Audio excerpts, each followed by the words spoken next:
Happy Tuesday, all you mentees! It's time for your advanced look at all these books from Marvel Comics. This is the Uncanny Omar. And the Astonishing Melanie.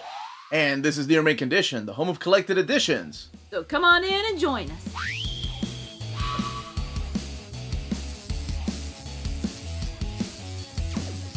Thank you to David Gabriel. I do believe it's pronounced Gabriel. I believe you can be wrong once a year, and I think that's the time and you're wrong. And the fine folks at Marvel for sending us these trades to review for you fine folks. These are due to come out November 15th. That's right. All these books are due out on November 15th. If you are just interested in one of them or all of them, we do put timestamps in the description of this video. And this is our quick reminder to smash that like button, subscribe, and ring that bell for notifications. Gentlemen first, why don't you start with Namor? That's right, Namor. None of this Namor. Oh, I didn't know it was pronounced any other way. Well, like David Gabriel. Well, okay, we're going to stop there. Alright, the very first books I'm going to be talking about are the Mighty Marvel Masterworks, Namor the Submariner, Volume 1, The Quest Begins. There was another book that came out this week, and that is the Tomb of Dracula Marvel Masterworks Volume 2. But we did not receive a copy. So here we are looking at the Mighty Marvel Masterworks, and this is definitely an overview and review that my daughters and I are going to do. Right now they're reading through Black Panther Volume 1. So you have the standard edition cover here, and then the direct market cover over here. This one is drawn by Leonardo Romero. And the spines are different. Even the shading in this one is a little bit different than the shading in the previous volumes. Looks a little more greenish blue than just blue. And the backs of the books are different. They tell you here this is a limited edition of Mighty Marvel Masterworks. This is volume 18. Whereas over here, this tells you it's a volume 1 of the Namor Mighty Marvel Masterworks. But everything else on the inside is identical. So crack this open and check out this artwork in here. Here are the credits. And then the contents. So this does collect Daredevil number 7. And then Tales to Astonish 70 through 80. Now, Daredevil number 7 is an awesome story. My daughters have already reviewed it whenever we talked about the Daredevil Mighty Marvel Masterworks Volume 1. And this is the debut of the red costume. This is also drawn by the legendary Wally Wood. And it is the fight between Daredevil and Namor. And Namor attacking New York and Daredevil putting a stop to him with his cool new red costume. Now, Namor had already appeared in the Silver Age. He appeared in the pages of the Fantastic Four. He's a Golden Age character that they brought back in the Fantastic Four. So, it's interesting that they didn't collect those issues where he came back in the Silver Age whenever he was the homeless guy. So, it jumps right into Daredevil number 7. And then we get his solo adventures over here with Tales to Astonish number 70.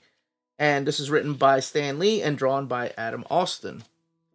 So why did they not credit Adam Austin at the beginning over here? Why did they credit Gene Colan and Wally Wood?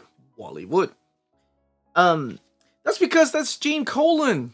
That was the way he got work at Marvel. He had a contract with DC Comics, and he wanted to work at Marvel Comics drawing superhero books, and that's what he did. He gave himself a pseudonym. People are still doing that to this day, but I thought that was interesting because I was like, man, his art style looks very similar when I was reading the Epic collection of Namor. And it turns out that it was Gene Colan. Vince Colletta supplying the ink, so it looks a little cleaner than Gene Colan's artwork, but I love Gene Colan's art. It has this painted look to it. To me, it's just mesmerizing how he was able to just make it look like a painting, but still look like a comic book panel. But this is the type of artwork you're going to be seeing through here, and you are going to be seeing an overview of this and review of this as a family overview and review. Because I wonder what my daughters will think of this. Right now, they're about halfway through Black Panther, so that will come on the channel soon. As far as the extras, let's go all the way in the back. We have some house ads back here. We have some original artwork by Gene Colan and Vince Colletta. And we're at other Mighty Marvel Masterworks are available. The book retails for $15.99, and it has 176 pages. For just $15.99, you could be the proud owner of 128 pages of Venom Lethal Protector Heart of the Hunted. Michelini has come back home with writing Venom in old school style. We have 5 issues collected, and if you're interested in a more in-depth, spoiler-free though review, check out the video that went up last week where I reviewed this book. We've got great artwork by Forielli and colors by Valenza. And we got Venom doing his thing, which is protecting his innocent self because he can do no wrong. And we see the beginnings of him wanting to protect people, such as in the first issue that he still cares about his ex-wife and wants to protect her, but emotionally as well. However, he's lethal protector, so you know, a couple of people are going to die. We see moments where he is trying to get to know his symbiote better. I'll give you a hint, Eddie. You need to name your symbiote, just like Ichigo and Bleach. You gotta name your sword, or was it learn the name of the sword or something, and then you become more powerful, just like me and my symbiote, Raze. So this is fun. Venom is using elevated language once again, yet doing like cheesy jokes and such. We have a lot of action from the artwork in terms of like he looks lithe and energetic with the symbiote as a suit. And then one of my favorite parts, him sitting with one sandal against the wall, mourning his symbiote. And again, that's not a spoiler, it's the first issue. Extras in the back with all these variant covers. Look how cute that is. You just want some brains. Look at that one. Oh, I love all the tongue and the spit. And that one's cool. He's so emo in the rain. And he's just sitting down having a nice chat. Next up is Trials of X Volume 2, named after the X-Men Trial of Magneto.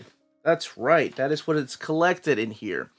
The remaining issues of the Trial of Magneto, Cable Reloaded number 1, and Wolverine number 14. So that's Trial of Magneto 3 through 5. So a big chunk of Trial of Magneto is in here. I guess they didn't want to waste any more time with that story arc, wrap it up in this, and then move on to what happens to the characters that play a big role in that.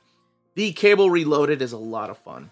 It's all part of the Last Annihilation story arc where Dormammu is taking over intergalactic beings like Ego the Living Planet, trying to take over a bunch of planets to align to make a big giant star to take over the universe, no longer just Earth.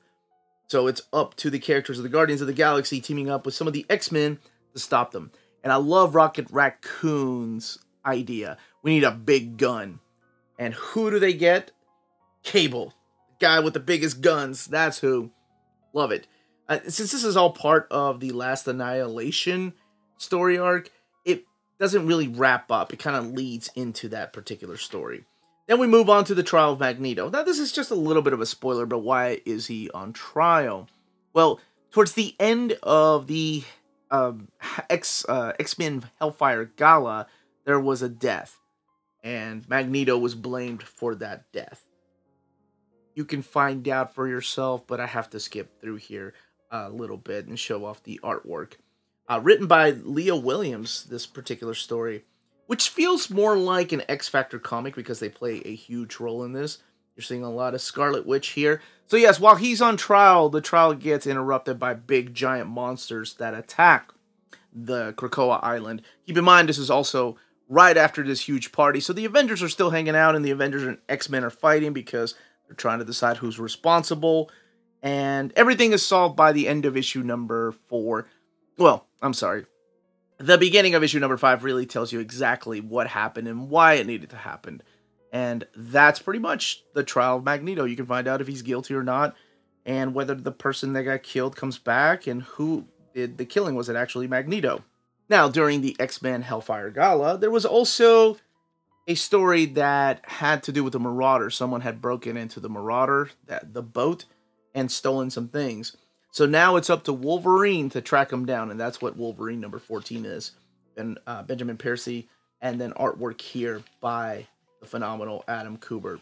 So Sage sends Wolverine on a mission to go and find the person that broke into the Marauder and get everything back.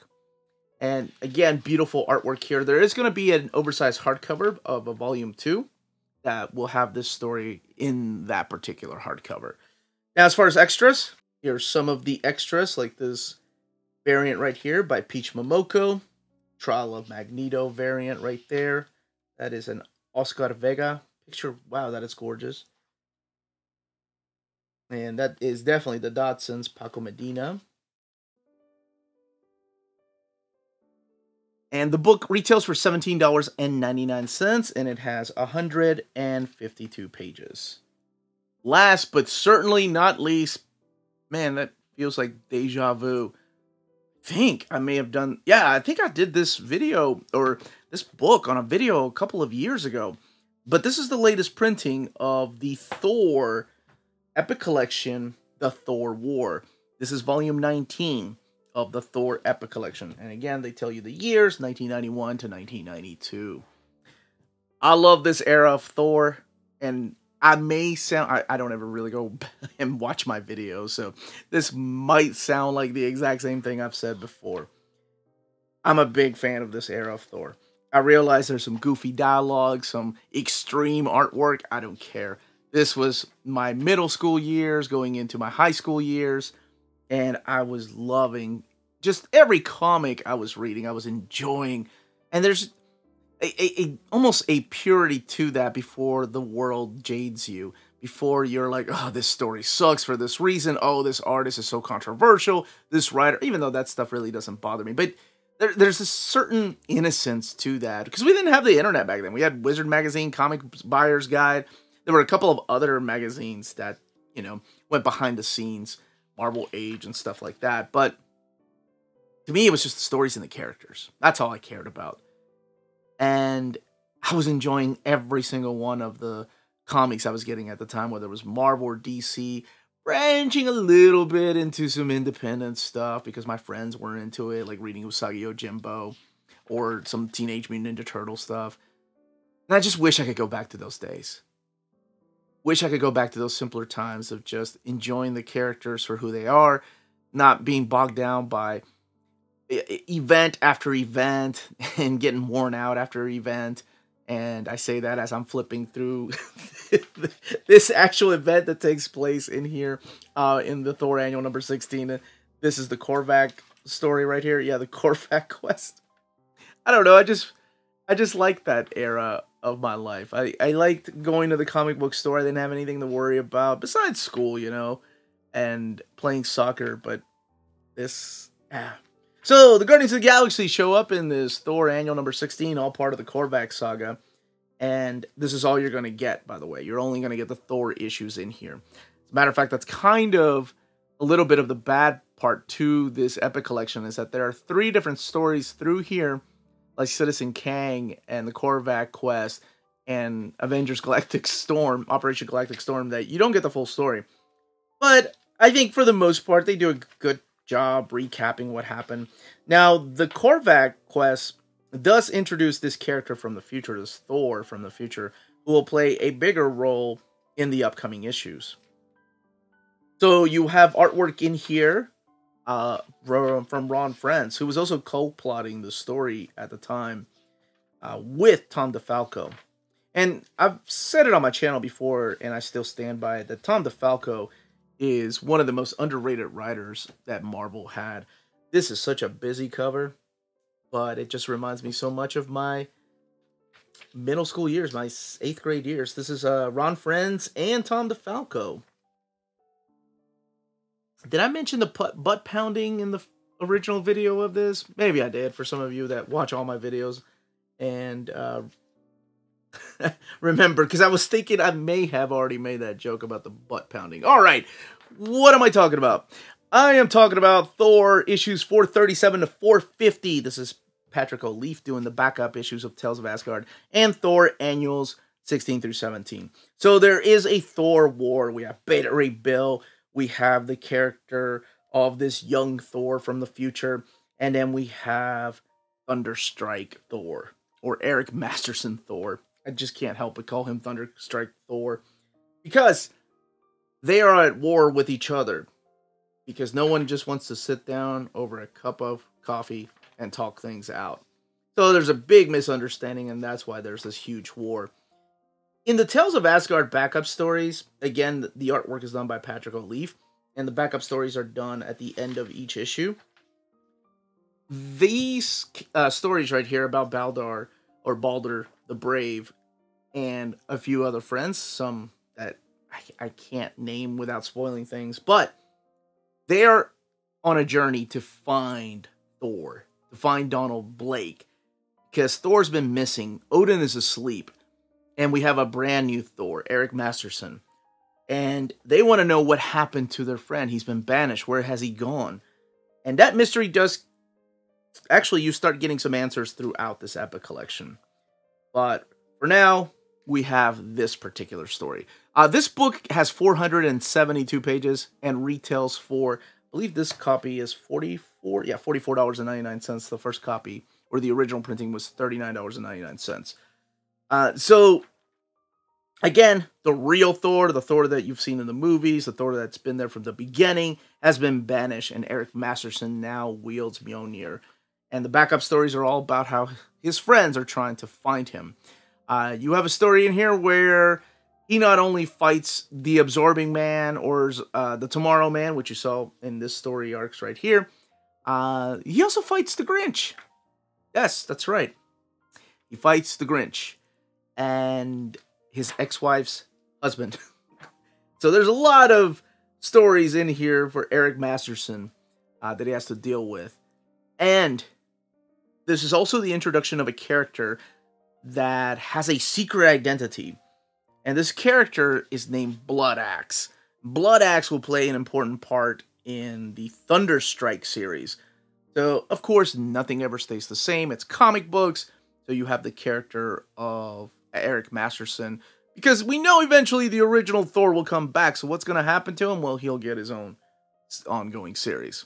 And Blood Axe is kind of like his arch nemesis. And Blood Axe has a secret identity. And in here, in the backup stories, or sometimes through the panels, Blood Axe has already shown up. Their secret identity has already shown up, and making a full appearance in issue number 450. These are the issues right here of Operation Galactic Storm, where it's the Avengers that have to play sort of like the police role between this big intergalactic fight of the Kree versus the Shi'ar. Don't expect the X-Men to show up. I remember in the letter pages, they said, oh, the X-Men aren't here because they're too busy filming their cartoon. That's when I found out about the cartoon, the one that premiered on Fox. I had no idea there was going to be an X-Men cartoon. But in the letter pages, somebody asked, what's going on with the X-Men? Why didn't they show up? Lilander is such a big part of Professor Xavier's life.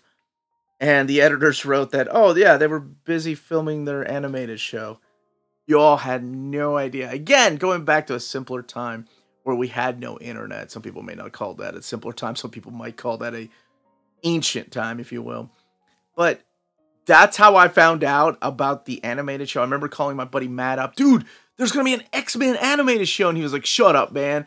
Because we both love Pride of the X-Men. So we were thinking, oh, it's going to continue from Pride of the X-Men. We're going to get Australian Wolverine back.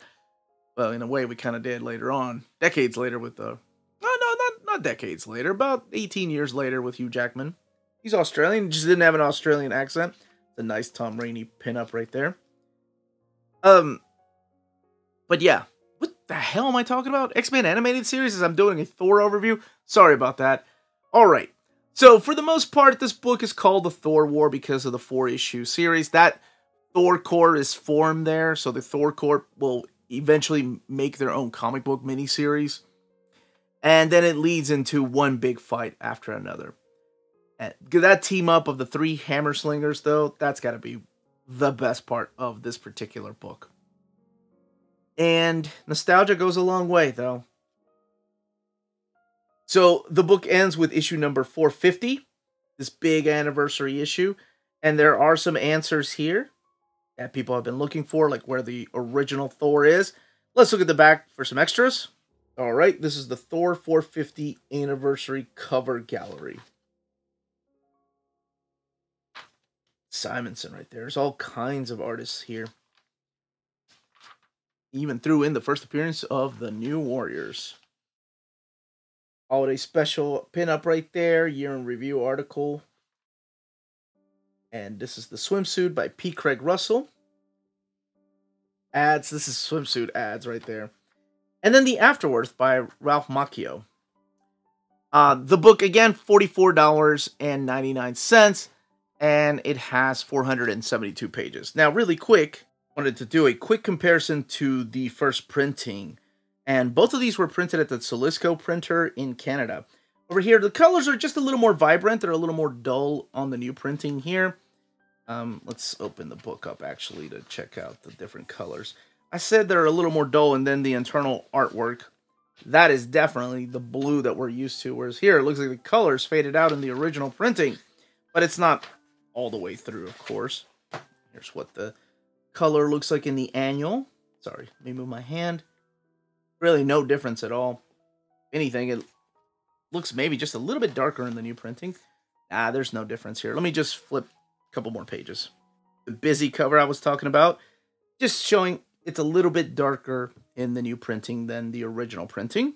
And just a couple more pages. Again, little darker than the first printing over here on the new printing. And here we have the spread pages, and honestly, they look identical. So hoping one day we'll get an omnibus of this stuff. Oh, one more thing. It looks like the new printing on the spine, it's misaligned a little bit. At least my copy is. So a little bit of the art from the back part comes through on the spine on the new printing. The original printing honestly looks fine. Now that, as they say, is that. If you're interested in purchasing any of these books, please check out our sponsor. CheapGraphicNovels.com, your online home for graphic novels and collected editions up to 50% off cover price. They have excellent shipping and prompt and helpful service. Check out their bargain deals for up to 90% off cover price. And don't forget that CGN also takes pre-orders. That way you don't miss out on the hottest releases. And they are currently running a special promotion for you Minties. If you're a first-time customer, after receiving your order confirmation email, reply back to that email and let them know Near Mint Condition sent you their way. They will then apply a free shipping promotional credit to your next order in the US. Cheap Graphic Novels, your source for the hottest books with the kind of deep discount, quality shipping, and customer service that will keep you coming back for more. That was the build, content, and page count of these books. Let us know if you're going to pick any of them up or what omnis you may be picking up this week. Yes, and again, thank you to Marvel for sending us copies of these books. Everyone smash that like button, subscribe, check out our Patreon and Spreadshop. Great ways to support the channel, and thank you to my lovely co-host for talking about the Lethal Protector. No problem. Everyone stay healthy and safe out there. Much love.